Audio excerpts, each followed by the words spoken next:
Hey there! Today we're going to build something super useful for your brain, a bias detector. We're going to figure out how to spot arguments that are kind of lopsided, not just to, win a debate, but to think more clearly and really get your own point across effectively. You know that feeling, right? You're listening to someone and something just feels off. It feels unbalanced, but you can't quite put your finger on why. Well, today, we're going to give that feeling a name and a way to break it down.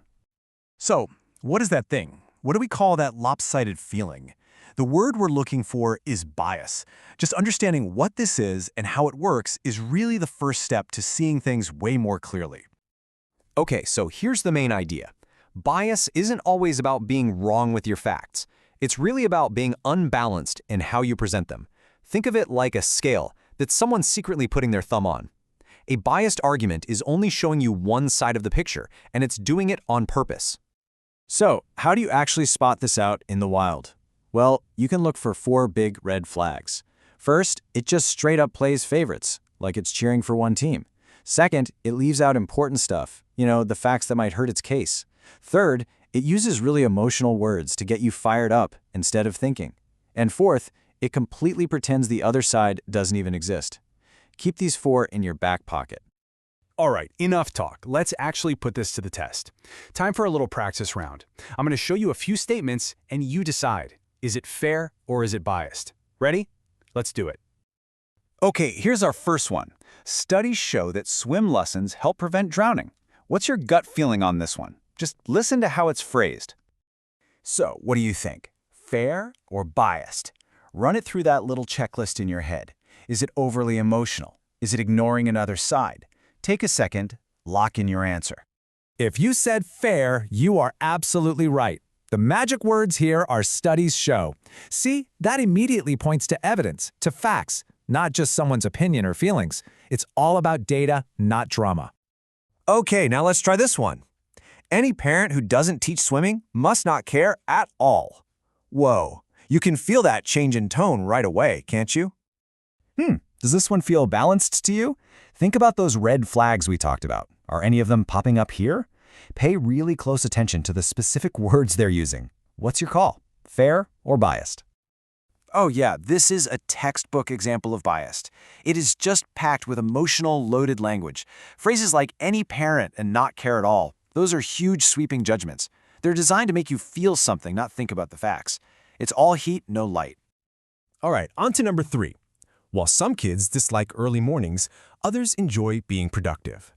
Now, notice the structure of this sentence, how it's built. So how's this one sitting with you compared to the last one? Is it giving you the whole story or is it still leaning to one side? Go ahead, make the call. Yep, this one is fair, and the reason is super clear. It actually acknowledges both sides. By saying some kids dislike but others enjoy, it's admitting that there's more than one way to see things. That right there is a sign of a strong, balanced argument. All right, last one for our practice round. No one could possibly think early school is a good idea. Just listen to how final that sounds. How absolute.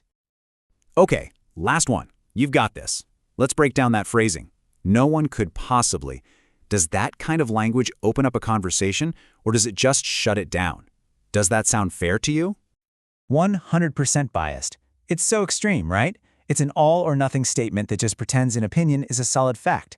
By saying no one, you're completely writing off anyone who disagrees. That's a massive red flag for bias. Okay, so we're getting good at spotting bias. But how do we fix it in our own speaking and writing? It's actually pretty simple. Check out these easy swaps. Instead of saying everyone knows, which you can't prove, try something more honest like many people feel. Instead of it's obvious that, try one reason is that. These little changes take your argument from sounding pushy to sounding thoughtful. Because look, this isn't just about pointing fingers at other people's arguments. The real superpower is using these ideas to build our own arguments, to make them stronger, more believable, and honestly, just better. And you can do it in 3 simple steps. First, just say what you believe, plain and simple. Second, back it up with a good reason, a fact, some kind of proof. And then third, and this is the real pro move, show that you've actually thought about the other side. Acknowledge their point. It doesn't make you look weak, it actually makes you look smarter and more confident. So why are we spending all this time on this? Why does being fair in an argument even matter? Well, because the whole point of a good argument isn't just to win. It's to get closer to what's actually true. There's this saying that I think just nails it. Speak truth without shouting. Write with light, not heat. You win more with reason than rage. It's all about being effective, not just being the loudest person in the room. And really, this goes way beyond a school paper or a debate club. This is about how we talk to each other, how we share ideas. It's about using what we know to build understanding, not just to, score points. It's really about communicating with a little bit of wisdom and a little bit of grace.